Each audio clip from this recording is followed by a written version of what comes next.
Hey, what's up, everybody? It's me, Danae, and I'm here with a message for you.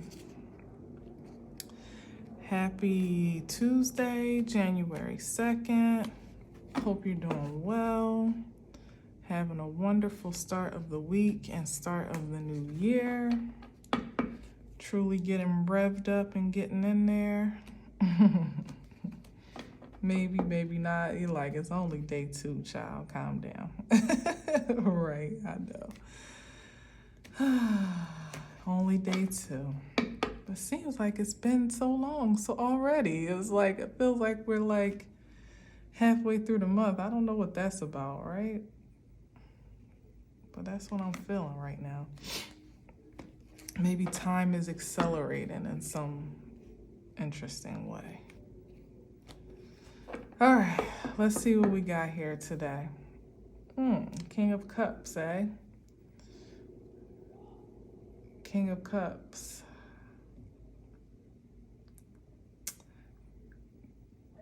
Compassionate leader, caring, loving, ideally in the highest vibration, highly emotionally intelligent, perhaps even intuitive or psychic, extremely emotionally in tune and ruling by that influence more than any other particular sense or element per se as the other kings. One that more or less goes by what they feel, like their gut feel and their instincts, and ultimately is also very in tune or in touch with their feminine qualities or their feminine energy, I should say.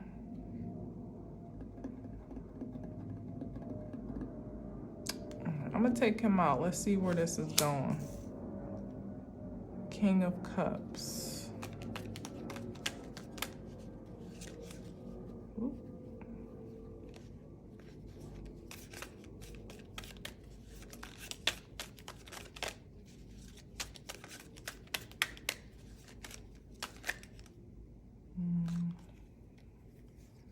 It's 3. Okay. We got the 10 of Pentacles, the 2 of Pentacles, and the Knight of Cups.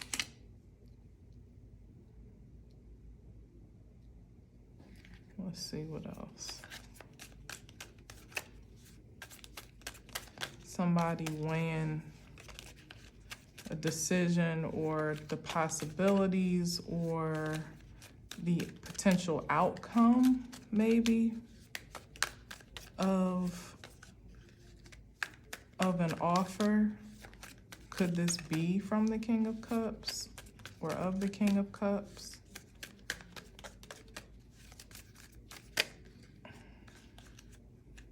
Oh, that's a lot. Well, it's only 4 more. 1 more than the 4. I'll take it. I'm just feeling like flowing right now. All right, so we got the Knight of Swords, the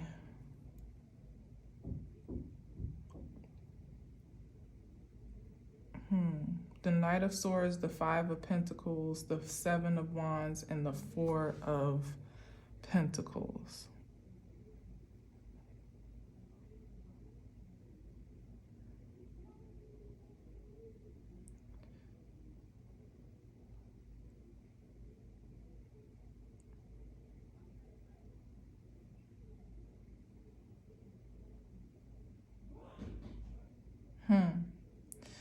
I'm feeling like this is,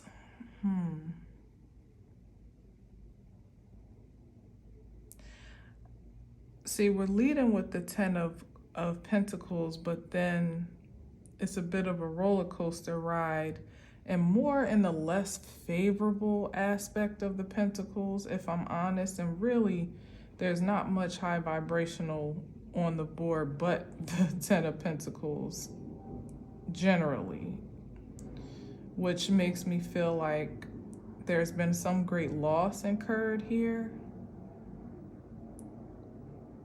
And someone is trying to fight their way out of poverty or protect themselves from going into a very disadvantaged position one way or another, whether it be materially, energetically, like financially, or in frequency, one of the two.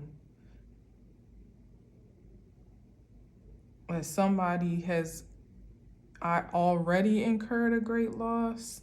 See, this side is telling me that there was a loss already taken and somebody is trying to rebound from that loss with an offer or maybe a counter offer of sorts.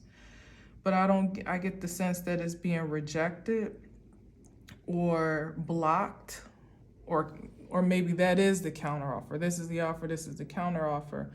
But in any event, it doesn't pan out favorably because the Five of Pentacles is like, first of all, half of where we started with the 10, and the energy of the card itself is very low frequency. Could be poor health, could be a tremendous loss of resources, lack of stability,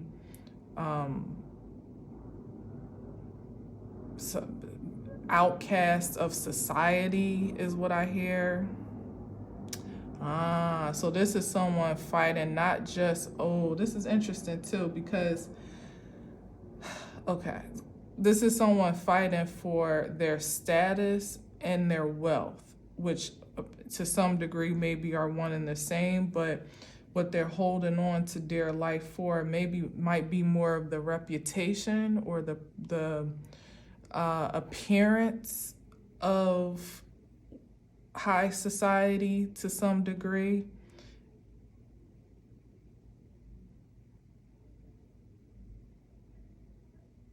Given the reality of it is diminished in some way, or at least at great risks, or suffering at a great threat.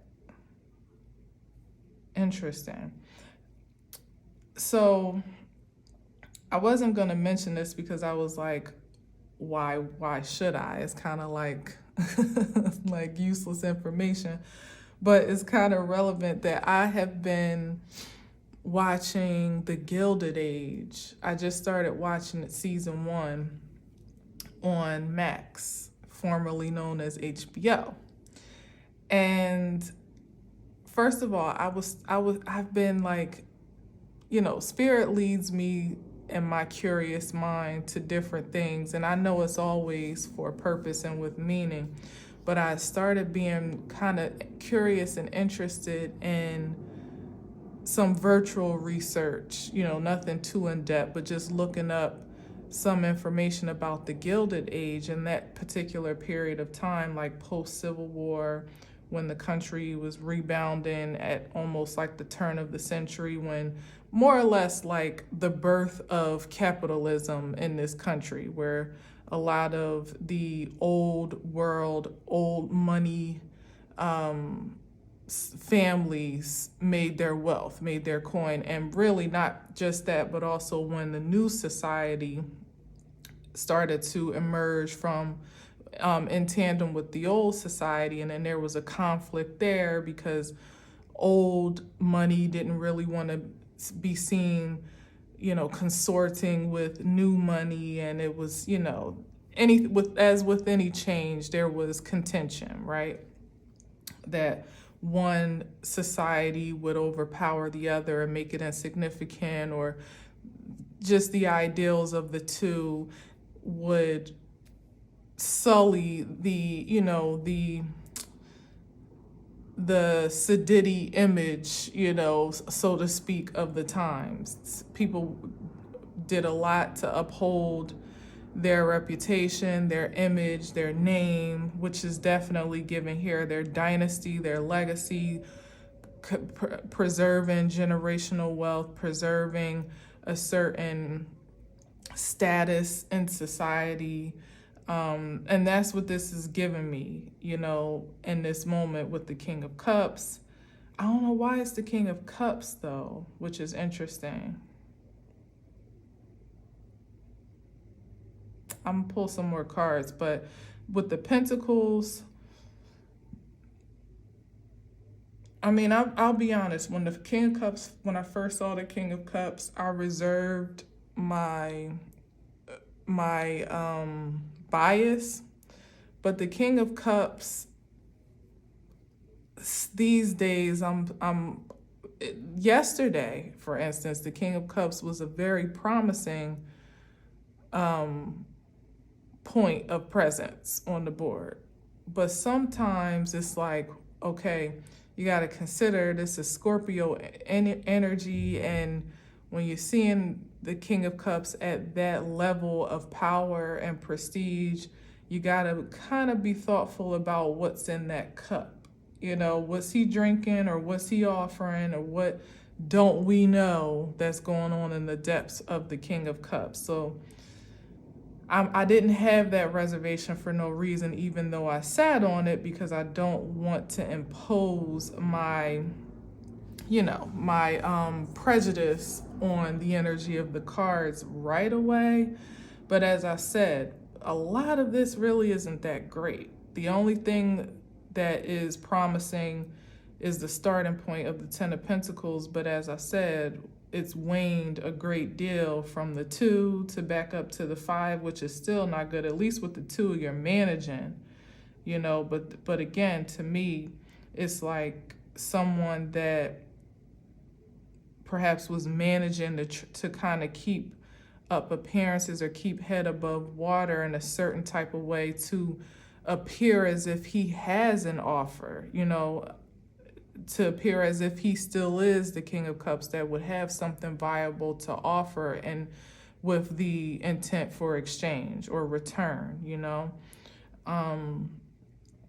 But here with this counter, it feels like there was an offer made, or a proposition, kind of like a Hail Mary. That's what I'm feeling, like a Hail Mary, like, well, this is the best I can do type of thing, but giving it in a way as if like perhaps this is a bargain, or this is a negotiation, when in actuality, he really needs that cup filled up more than anything. It's not really a lot to offer in that cup.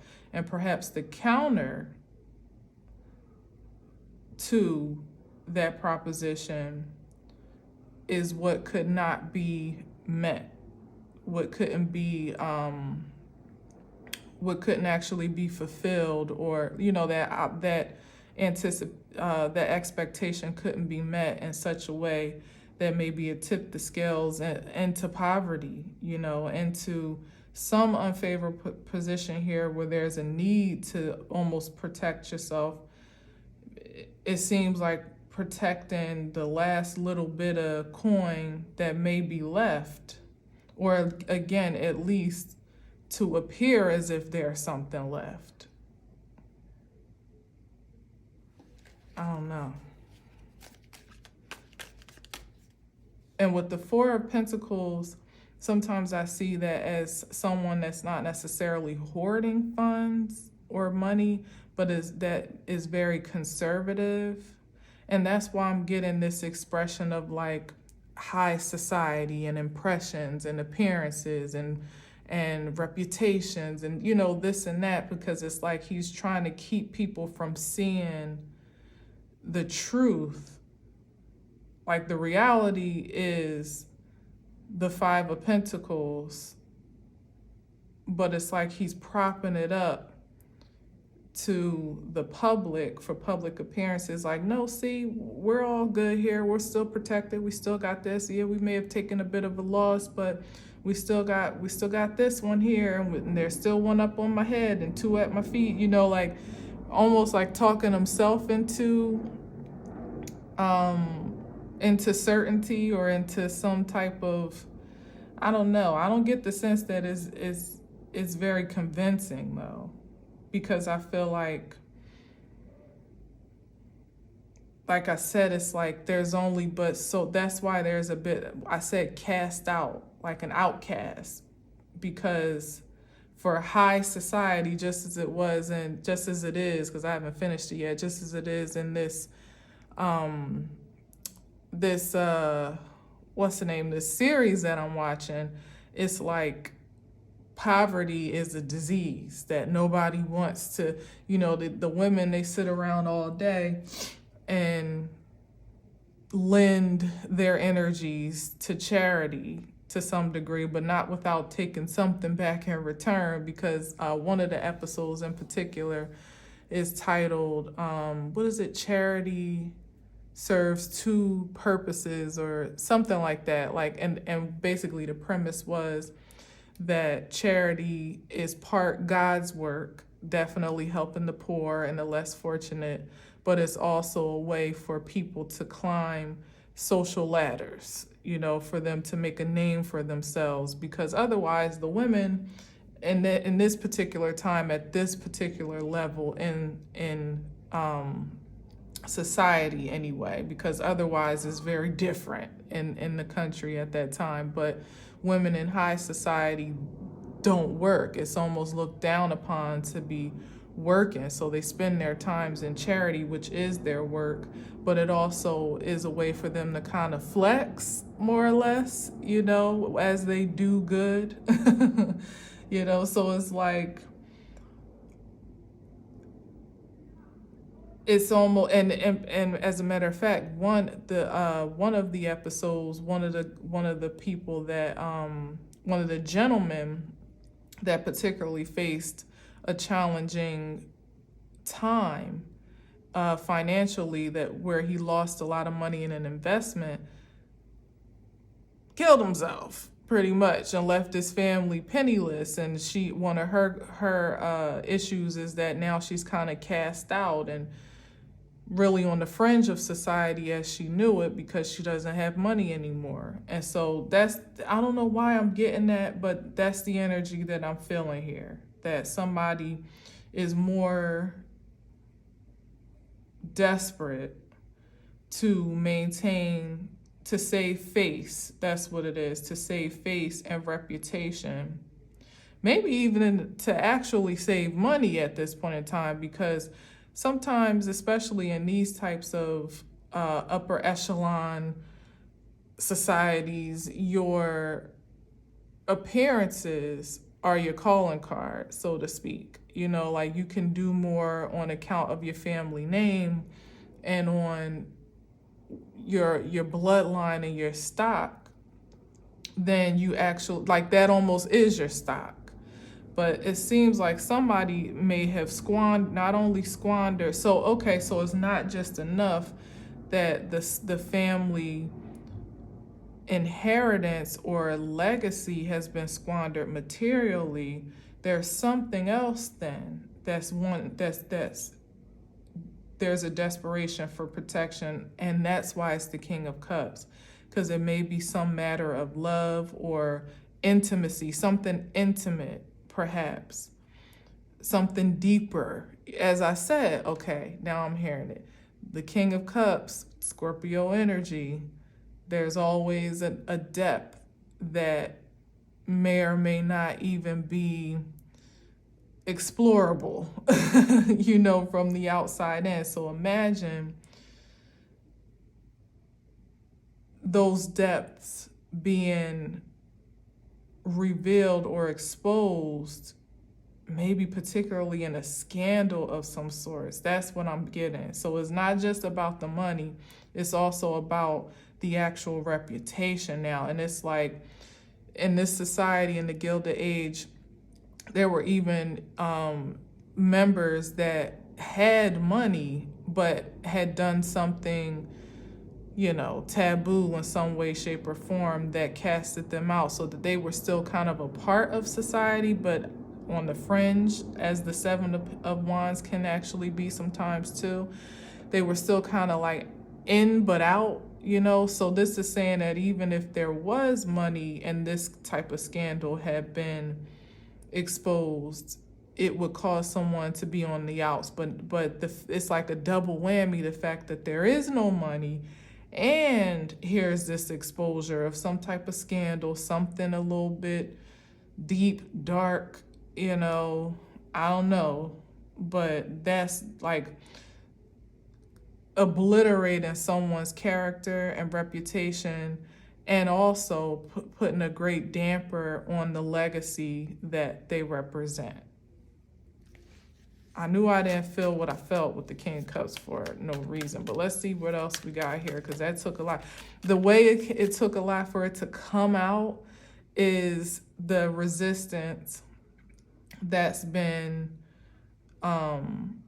that's been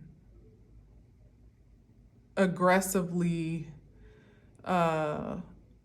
imposed to some degree. I can't find the word right now, but there's been a great resistance against this coming out or being exposed, or being revealed in some way, shape, or form, even being talked about. Look at all this aggression to kind of like hold something back, and this aggressive means of protection, still trying to hold up face for the public. Like, what? No, that's untrue. Like, Five of Pentacles, we're good. No, we're just cutting back a little bit, saving a little on our car insurance. Not wanting, because it's given that the whispers, that's the Knight of Swords, it's like the cat is already out the bag to some degree. This is the energy with the Knight of Swords. It's like information is already kind of leaking out to cause speculation, literally to be an attack on the King of Cups character, regardless of how he's tried to spin it with the Knight of Cups. Like, that's the finesse, like trying to offer some other, okay, now I get it now. So that's like trying to offer, almost trying to seduce the public with this persona of put togetherness, like, oh no, I'm loving, I'm good. There's nothing off-putting here. Like, the King of Cups is definitely one of the more, if you don't know, then you don't know, but it's one of the King of Cups is one that you would imagine would be one of the least harmful, because we're talking about cups, we're talking about emotions, we're talking about love, like not necessarily the least threatening is what I should say. Not the King of Swords, who has an actual weapon, not the King of Wands, who is powerful and ambitious, and ferocious at times. Not the King of Pentacles, who has money, and we all know, as I'm talking about this series and this country, what money can do by way of power. But sometimes the King of Cups is a bit underestimated and overlooked with great fault, because the power of emotional manipulation particularly is, it's immeasurable. You couldn't contain it if you wanted to, especially if you're not on guard for what that looks like, because it doesn't look like anything per se until it's too late. You don't see the symptoms of that type of force and mastery until it's already like water, kind of already saturated you in some way, shape, or form, or been absorbed, So I don't know if I want to keep going on that, but that's the thing about the King of Cups. So all that to say is that he would be the least suspecting by way of a scandal, especially on the magnitude of whatever this is, because, and also with the King of Cups, they're one that they may feel a great deal, but think about the impression of Scorpio energy. It can be very mysterious, mystical, even to some degree. And it's water, as they say, still waters run deep. You never know how deep that water really truly goes unless you're willing to go there. And like I said, by the time you get to the bottom, it's like, are you equipped to get back up? Who knows? You know what I mean? Like, not many people are willing to take that deep dive and that plunge. which is what a King of Wands would more or less count on. You know, they are able to take the deep plunge because that's their come from, but not everybody is willing or able without drowning altogether. So again, is what I'm trying to say is like it's this matter of a projection of perfection is what I'm hearing. Like, oh, not him, not so and so. He hardly says anything, or he's so quiet, or because you never really heard much of them because they don't say much. The King of Cups, as I said, can feel a great deal, but doesn't always express what they're feeling. And it could be a deep love and affection and passion and compassion, or it could be seething anger and resentment and guilt and shame and all types of stuff. It's like where is the water? It could be anything. Hopefully it's as crystal clear as the Caribbean shores. However, a lot of times it's not so much. It's not so much. So yeah, so it looks like like I'm getting that somebody pulled the plug and now you can see everything at the bottom of that abyss, perhaps all the things that were concealed otherwise. And that is the biggest scandal, beyond the money, beyond the material, because stripping the man of his reputation or his calling card is more or less like disabling him from being able to rebuild, because it's like, think about it, when we're talking about the King of Cups in this kind of murky type of frequency, think about like narcissistic behaviors, more or less. And when you finally uncover, like, you could go years knowing somebody that's just, they're questionable or whatever, but then when you really get it, like something snaps and you're like, oh, this is your MO, like this is what you're doing, and all of their tricks, all the tricks of their trade, you can anticipate what they're going to do, how they're going to respond. Like, you don't get lured into the deep with them anymore. You know how to protect yourself, or better yet, you know how to disconnect altogether emotionally. It's kind of like hitting the panic button for that individual, because you literally have dismantled their their advances and disabled them. They can't, if you know how they operate, they can't really play the same position anymore in your life. They can't monopolize a presence or an energy or an influence. Influence is what it is in the way that they have before. So it's like, now what? What do I do now? The facade, the mask is falling off. So now I'm left without my tricks and without an audience to amaze to some degree.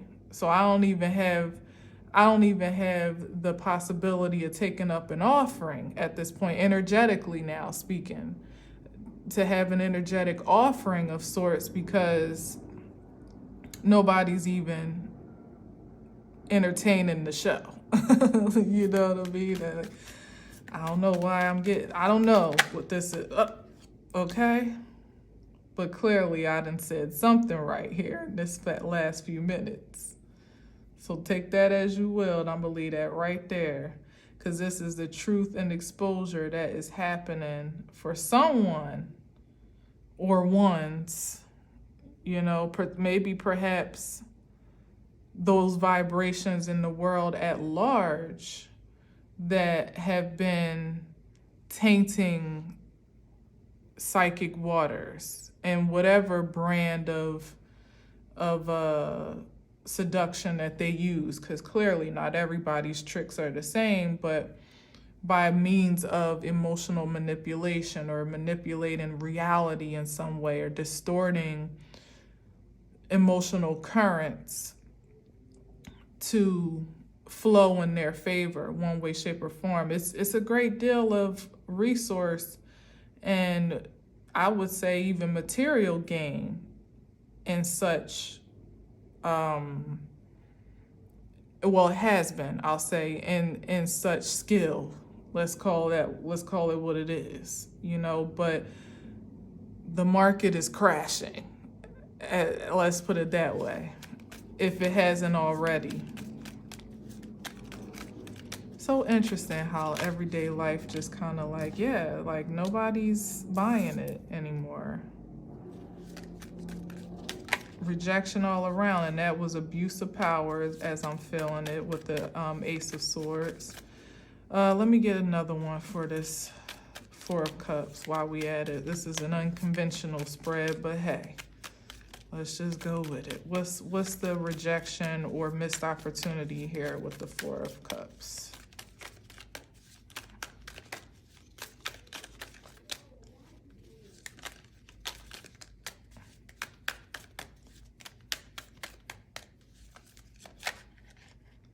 Oh, justice? Oh, maybe that is the justice. Okay. Yeah, because this is giving me that individuals such as this, what can we call them? I don't know. Whenever I see the King of Cups that's given more of a lower vibrational frequency, I see it as cruel. I see because the King of Cups in the upright is compassionate, the adverse is cruel. So this is a cruel King of Swords that enjoys projecting that inflection of energy, not spreading love and compassion and nurturing and all that. That's the front. That's the, it's like being love bombed, like that's the energy of the King of Cups. But behind the scenes, they're tearing you down psychologically or building you up for the tear down, So the Four of Cups here is the one that ultimately, this is him being rejected, but it's on account of the fact, it's justified because of the fact that this is what he's been doing, like rejecting whatever healing would be necessary to kind of shift those intentions in the upright. It's pretty much already a disaster on the horizon when you're not willing to nurture your spirit, like when you're not willing to allow yourself to be nurtured from a spiritual perspective. This is like God giving you love and grace and things that healing are, the elements that healing is made of, and you saying, no, I'm more satisfied in watching other people suffer, or more satisfied in projecting the illusion of love, but really being the opposite. I find more value in that, whether it be actual material value or, again, whether it just be like self-satisfying and gratifying, intoxicating even to some degree, seducing,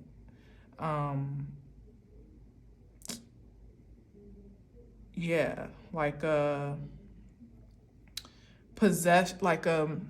possessive force, even more than just seductive. It's like something that, like I said, like water just kind of becomes a part of you, like you absorb it. It's something that just kind of overpowers the senses, like kind of drowns out the spirit to some degree and saturates it in a way that it just becomes the nature of the spirit to want to thrive more in the space of cruelty than compassion.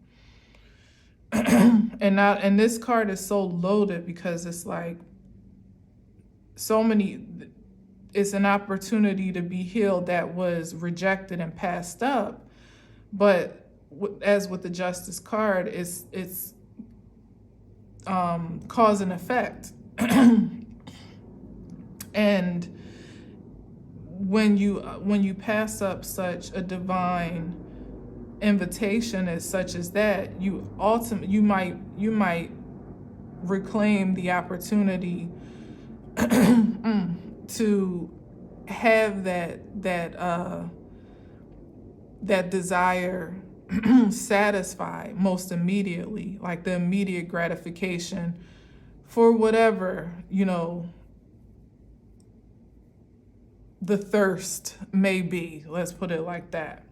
But you miss so much more, especially in the long run. You miss opportunities because you can't, in this society, you can't really be yourself in that regard, so that you're always wearing a mask, you're always kind of playing a game, like the truth is under this individual. And who the hell really wants to live like that? And then, like I said, ultimately, it comes to light, no matter how long it may take, like eventually the truth will be illuminated. And you'll end up finding yourself losing more opportunity and more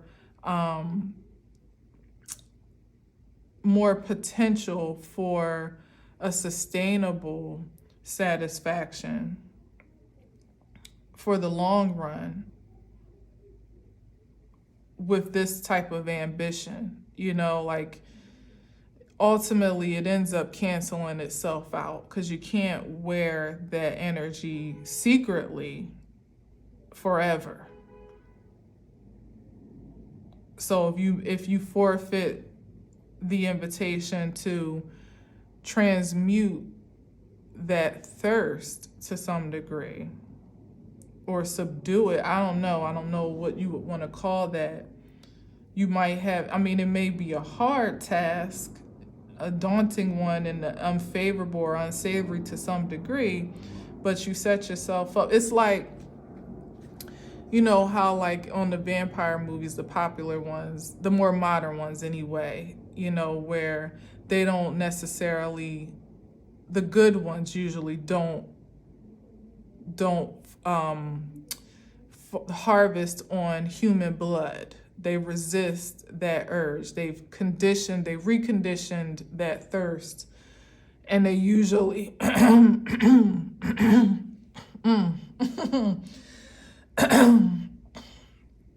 and they usually have supplemented that nourishment for either animal blood, or it depends on, for the most part, it's usually animals, right? Now, to some degree, still a little bit harmful, you know what I mean? Still a little bit, taboo from traditional society of, maybe having your steak a little more rare if it's the bloodiness that you're after. But, that's the compromise, the conventional compromise. This is someone that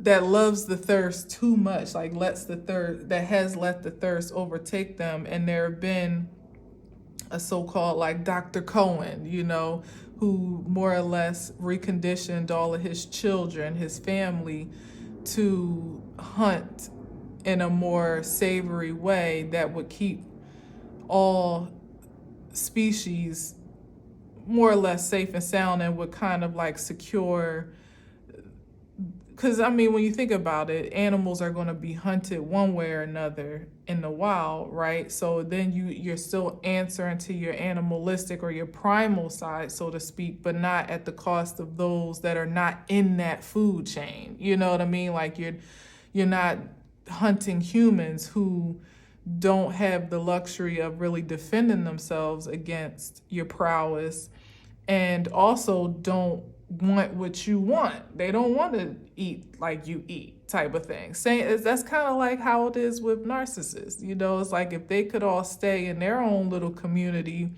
and feast off of each other and play their tricks on each other and, play the system as they will, it would be more fair, at least, but it's not, the thirst is not satisfied there. The nectar is not so sweet when you're drinking from those that are just as primal as you are, per se. You know, it's like the true delicacy is to harvest on those that are unsuspecting, perhaps even unaware, unable to protect themselves, unassuming, and so, you know, like that's, but that's the true test of balancing one's primal self with the spiritual self, as the cups represent the spirit and the truth of the matter.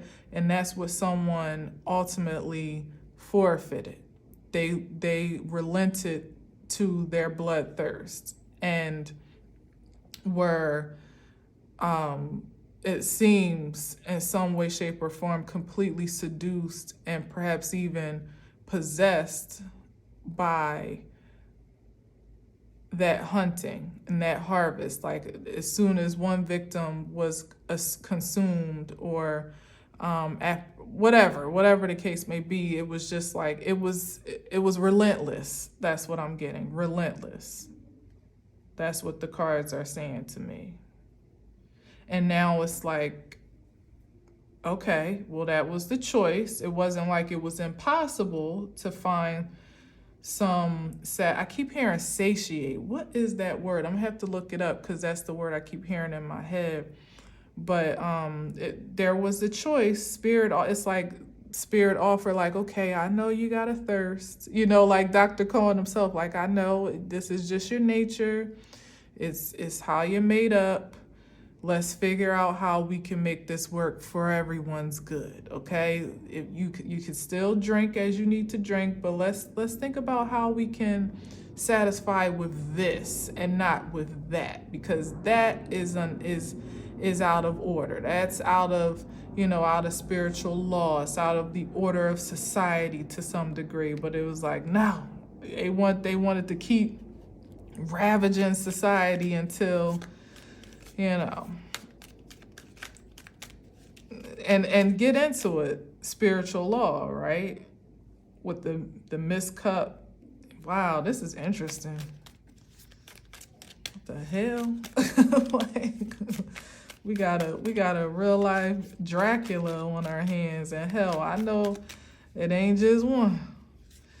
It's a lot of spiritual vampires out there, as a matter of fact. If they ain't drinking blood, they damn sure drinking spirits, ravaging divine beings for everything that they can get. I mean, which in a practical sense is what narcissism is. Yeah, ravaging divine beings. This is the nectar, sweet, delicate, ravaging. That's that. Lustful, without inhibition, like just taking over, conquering, no self-control, just gotta have it type of energy. That's where the exposure lies. Okay, so this makes sense now. So this was the point. This was the turning point. Well, this is where the fortune was forfeited, because someone refused to take spiritual, what's the right word here? Refuse spiritual, I don't know. Refuse something spiritually. And that's what led to the depreciation or the diminishing of the wealth, right? Maybe even somebody's actual gifts, So refusing that, and that's the depreciation here with the Knight of Cups, is that what they had to offer was depreciated more and more because of what they were refusing to offer from a more supreme perspective. This is someone that just continued to get farther and farther away from any semblance of a supreme being in an honorable way, justifiably, but still holding a place in society as if they were so, right? Because again, think about thing about these movies, as I related to vampire movies, usually nobody really knows. They go pretty low key for the most part until the cover's blown. They got to move around or they're in jeopardy. You know how it goes if you watch those sort of things. But to the public, Dr. Cohen was just good old Dr. Cohen. Nobody knew that he was hunting deer and mountain lions and whatever else when he got thirsty. Nobody knew. Lo and behold, it was the lust, the incessant lust, as it always is, even in the practical sense, in the primitive sense, right?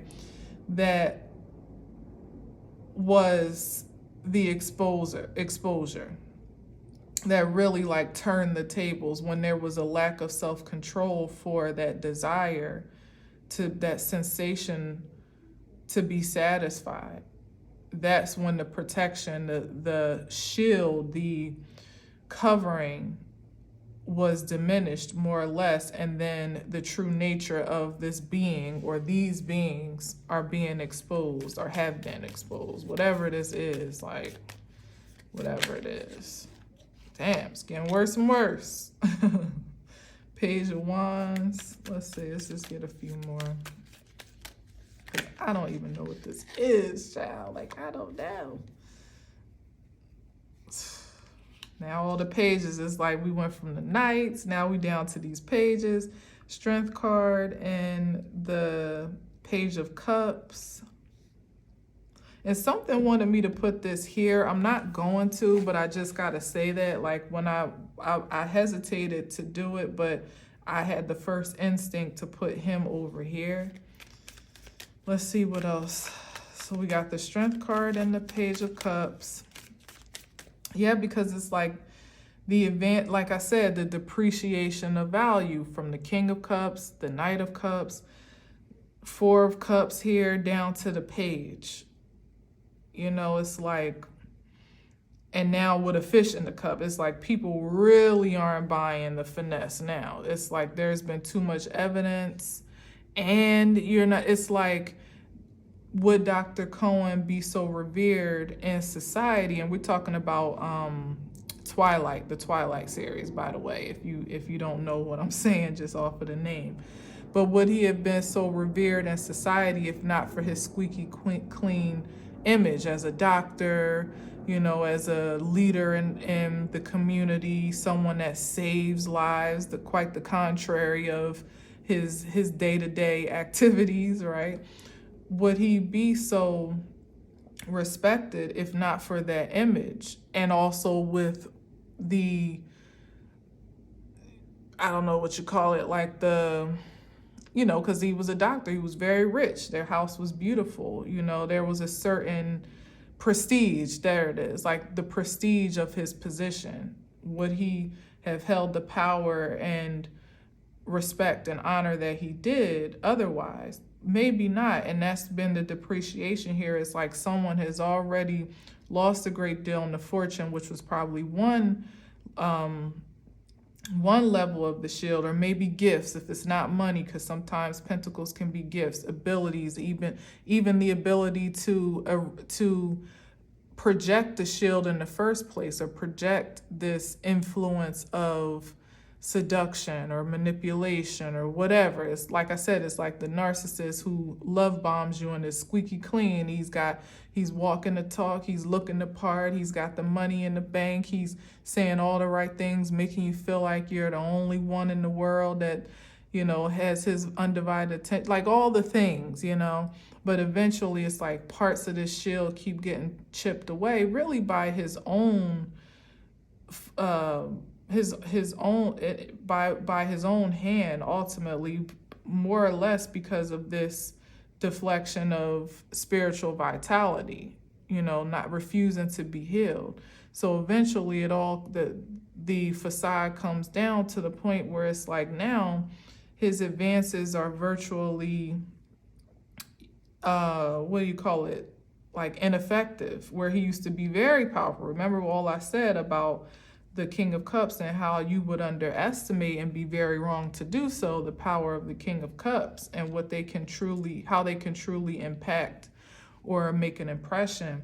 And now it's like he really doesn't have much of an impact at all. His power, his prowess is a bit tainted now with the Page of Cups, especially against, look, it's like against forces such as this that are balanced in their spirit and primal nature, not just strictly primal, but harmonious in both accords,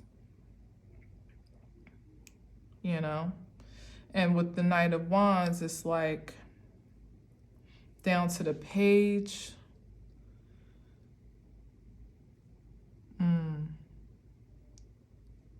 It's like the enthusiasm is still there, the lust is still there, but the lust is still there, but the force is not. Ooh, and that's deep, because I'm getting that it's like the thirst, what can I say to really drive this? Because what I'm feeling and what I'm saying is not measuring up. That's kind of the idea too. It's like the sensation, the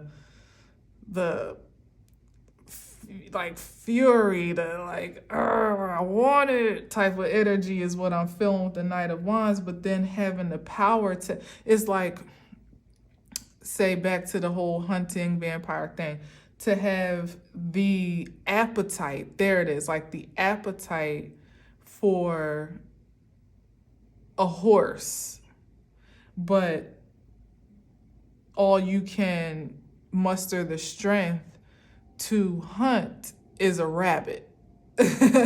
Like, or even a lion, like let's just say a lion, but all you can muster the strength to actually go out and get, what you can actually obtain by your own power and might is a gazelle, you know, or I don't even know, like I don't know, something much less fulfilling is the point. So it's like the appetite hasn't diminished, but the power, the passion, the prowess to satisfy that thirst, that appetite has decreased tremendously, so that even when there is a so-called not victim, but what's the right word, like even when there is a hunt and a capture to some degree, it's like it doesn't even, like the stomach is still growling pretty much. There's still a thirst. It's an insatiable, there it is. It's an insatiable, damn, that's effed up. An insatiable thirst, because they refuse to be satiated by spirit, which is how it works, you know, when we're thinking about it spiritually, when we haven't satisfied. That's why the scripture about, you know, with Jesus and the woman at the well, when he's saying like, I can give you a water where you'll never be thirsty, pretty much. You know, it's when you're satisfying the matters of the spirit, the voids of the spirit, you're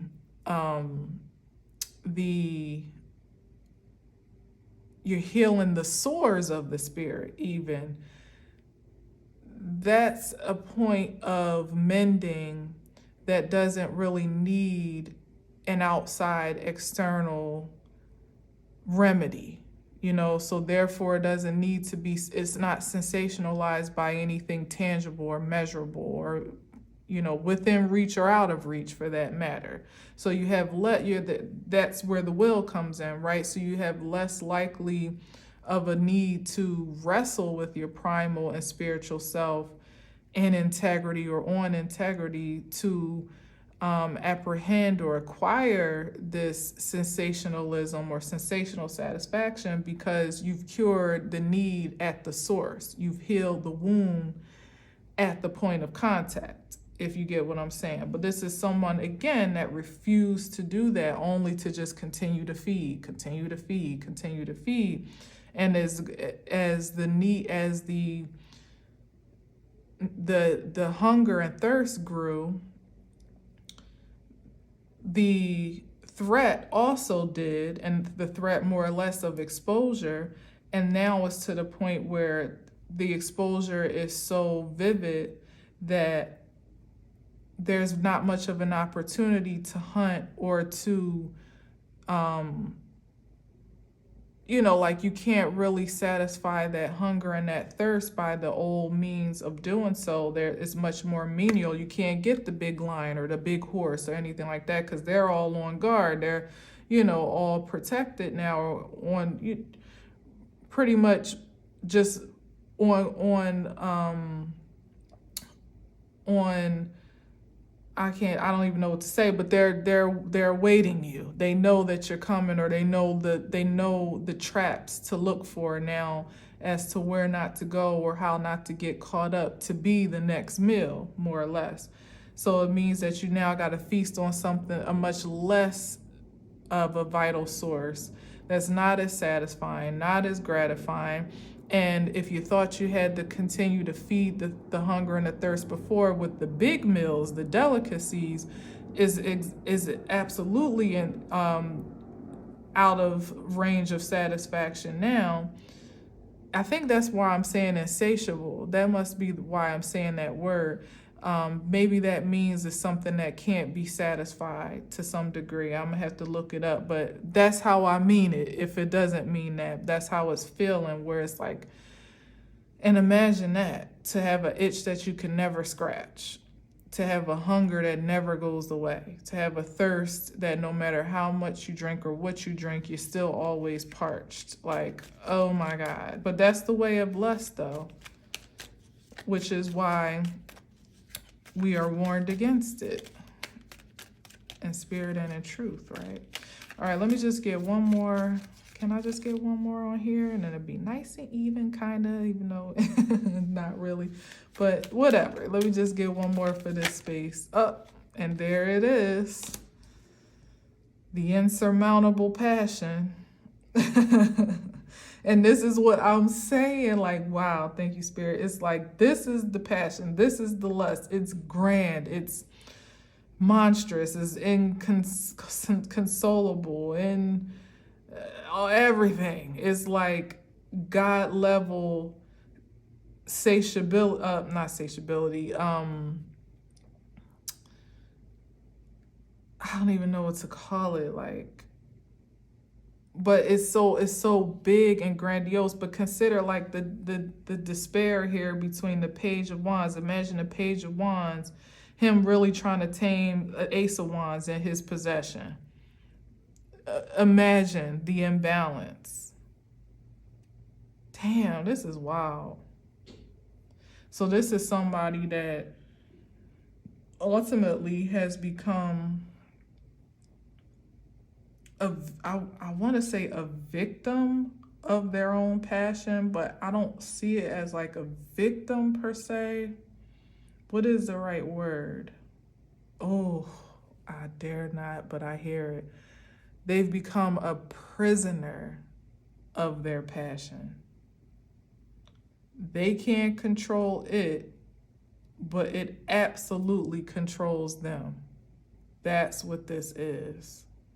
And this is coming from someone that used passion in literally a diluted form, at least by appearances, by projection, to control others, to manipulate other situations in their favor. And that's why this is the justice, because there was a reason for that. There was a need for healing from that motivation, but it was forfeited. And so then it evolved, it grew. It's like, feeding the monster until the monster ultimately overpowers you. And that's what this is. Now this is someone that has a passion that they can't control, but they also can't liberate themselves from. And they also can't subdue, well, they can't satisfy, really. Oh, what an awful place to be. What an awful place to be. Wow. With the start, this was the healing. And that's what it's given me. It's like somebody that was getting their healing, their fix off of high vibrational beings. Like I said, premium source. Like no coincidence that we had so much pentacle energy, because this was, look at, like a gazelle, unaware, at least seemingly so, just sipping water at the water hole or at the river or whatever the hell they do. I don't know. Unassuming, unsuspecting. This was the premium target, the prime rib for energy such as this, that now is in the strength energy, that now knows how to protect herself, that knows how to protect his life force, because it could be feminine or masculine. It's coming off very feminine because of the implication of, again, the harmlessness, which is why the King of Cups came up with the implication of someone that is more in tune with their feminine energy, that can be more alluring to some degree because they feel safe, again, as opposed to the other kings in the deck. So it's someone that used their prowess for the sake of luring traps to siphon premium energy.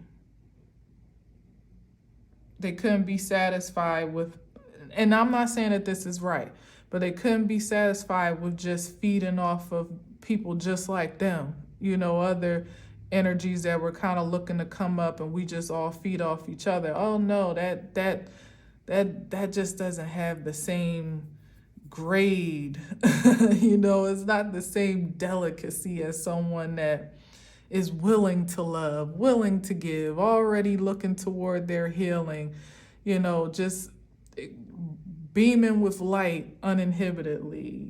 It doesn't taste the same. Doesn't have the same, I don't even know, like that other meat has an aftertaste that's a little bit less savory and unfavorable. But this, oh man, it's delicious. Delicious. Woo, look at this. Oh my God. Delicious, I tell you.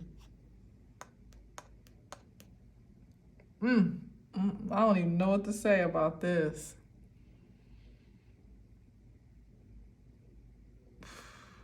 Boy, oh boy. This was, I don't even know what more to say. What was the point of this, Spirit? Why are we talking about this?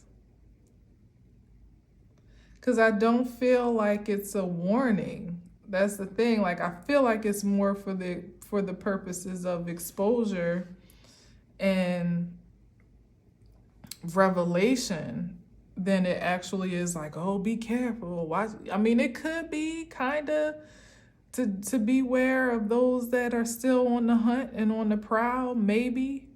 But perhaps, and I only say that because if this individual isn't completely incapacitated by their own regard at this point in time, then that would lend to a bit more of a desperation, or even like a, like a rabid animal to some degree. If you got somebody running around loose like that just needs to have it, you know what I mean? Like they gotta have it. They'll do anything to get it. So perhaps there still is that if there was a question about someone in your life, then even you don't really have the full scope of them in the lowest vibration that I'm speaking of, but you have enough of an idea, of a possibility, of an inkling in your spirit, a emotional intelligent nudge that it could be quite possible, or they have the potential, then I would say that's enough to definitely be careful and guard yourself. Because as I said, this is someone that doesn't look as that they don't look as threatening as they truly are. They don't appear, they haven't even impressed upon the public or their surroundings to be as threatening as they actually are. And so just the sheer intuition of the possibility and the potential alone is enough to be protective of your energy in spirit and in truth. Though I feel that this is not, I just don't feel as much that this is a matter of, oh my God, any day now, this, this person's gonna, like, I don't feel that, because I feel like, especially now in this energy that we're in presently, I mean, I don't know, because I'm saying that for a reason. But what I will say is this, is that you need not be paranoid. You need not be on guard and defensive against everyone that approaches your presence. You don't have to feel like you have to isolate yourself from every point of contact. But the ones that have left an impression on you, even that you may or may not have evidence for, those are the ones to be thoughtful about and to take extra precautions. I'll say it like that. And that's the point of strength and will that you have in your favor, because you have built up a certain tolerance of strength, more or less, not to be emotionally persuaded outside of what is an integrity logically with your senses. You know enough now to know exactly what to do, how to respond, what to be a yes to and what to be a no thank you to. At this point, given the star energy and the sun, there's been enough exposure, enough for you to be sure of that what you know is what you know for a reason, and not to second guess. That is the point, because you've done the healing, you've done some soul searching, you've been intentional about walking a path towards your destiny. So by now, just with this, you see how the strength, lady in the strength has her back turned to this offer.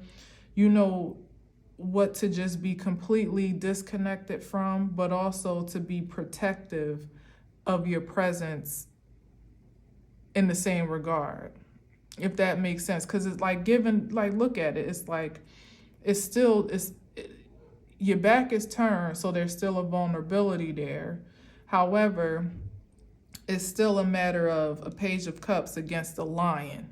You know what I mean? So it's like you can have the confidence, there it is, the confidence and the courage to know that you're protected no matter what you see in the physical or not, because you have the support in the spiritual, but still to be willful enough to protect yourself intentionally so, and not necessarily to have your back turned in a way that would leave you vulnerable, meaning that you're just willfully leaving yourself open to advances that you already know or have enough of a knowing of, that are no good, that are not going to be favorable for your future. So take that as you will, because this is the star and the sun. I mean, come on, somebody. Like, that's a very powerful projection of presence, now and future. So you definitely want to be clear to cover that creativity of yours, for sure, and regard it as something sacred, because it absolutely is. But by no means should you live a depreciated life in fear or in any spirit of anxiety or paranoia on account of what someone else's ambitions may be. they may still persist, they may still exist, but as I said, for the most part, this energy is being imprisoned by their own perverted passions at this point in time. So is all you have to be mindful of is that you don't make yourself a casualty. You don't render yourself to be that precious little gazelle, sipping at the water hole when you know there are predators all about. So that you don't put yourself in places where you can be victimized. You don't volunteer your energy with those that you feel may not have your best interest at heart, or that just aren't in alignment with where you are right now. You don't insert yourself with people, places, or things that are not protective. But otherwise, live your life. Live your life. You can feel free to live your life shining as you do so naturally and organically, and you have spiritual support and authority, urgent, as a matter of fact, to do so. Yeah. I think that's it. Yeah, you're empowered to do so. You're not a prisoner to your passion. It's what empowers you, because you learned how to balance your carnal and spiritual nature when it mattered most and when the stakes were probably very high to do so. So now we're all turning over into a new experience of life where we get to actually express that power and that creativity freely without fear of being poached. And so, or being, hunted in whatever way that looks like. All right, I'm done with this. My God. All right. That's all I got to say. I feel like there's more to say, but that's all I'm going to say. Thank you for listening and watching. Until next time, as always, I'll leave you with peace.